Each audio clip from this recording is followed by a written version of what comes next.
সুন্দরবনে ক্যামেরা ট্র্যাপিংয়ের মাধ্যমে বাঘ গণনা শেষ হয়েছে এবছর ফেব্রুয়ারিতে। প্রাথমিক তথ্য উপাত্ত বিশ্লেষণ করে বন বাঘ বৃদ্ধির আভাস মিলেছে। ২৯ জুলাই বাঘ দিবসে তৃতীয় বাঘ জরিপের ফলাফল ঘোষণা করার কথা থাকলেও তা পিছিয়ে দেওয়া হয়েছে আগস্টে। এস এম মিলনের ক্যামেরায় মোস্তফা জামালের রিপোর্ট।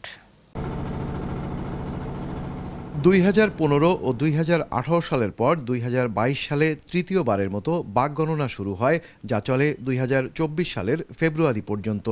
সুন্দরবনের সাতক্ষীরা, খুলনা ও বাগেরহাট রেঞ্জে ৬৩৯টি গ্রিডে ক্যামেরা বসিয়ে সংগ্রহ করা হয় ছবি। ক্যামেরা ট্র্যাপিংয়ে প্রাথমিকভাবে বিভিন্ন প্রজাতির প্রাণীর ১০.৫ লাখের বেশি ছবি পাওয়া যায়।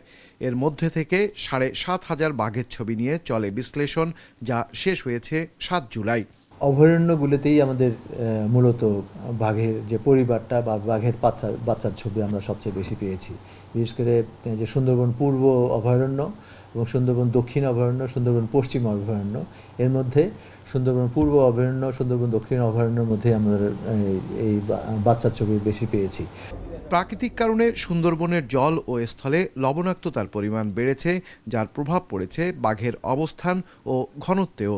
এ তথ্য উঠে এসেছে এবারের জরিপে তথ্য উপাত্ত বিশ্লেষণে। লবণাক্ততার এলাকা থেকে যেখানে লবণ কম, সেই এলাকায় আমাদের বাঘের যে সংখ্যা এবং বাঘের ছবি সেগুলি অনেক বেশি পাচ্ছি।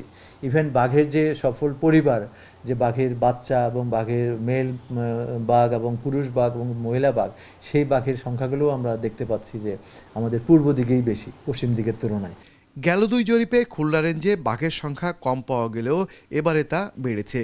মোট বাঘের সংখ্যায় এর প্রতিফলন ঘটবে বলছে বন বিভাগ। খুলনা রেঞ্জে আমরা প্রচুর বাঘের ছবি পেয়েছি। এটা আমাদের জন্য একটা আশ্বাসের বিষয় এবং গৌরবের বিষয় যে বাঘ খুলনা রেঞ্জে ফেরত এসছে এবং বাঘ সেখানে প্রজনন করছে।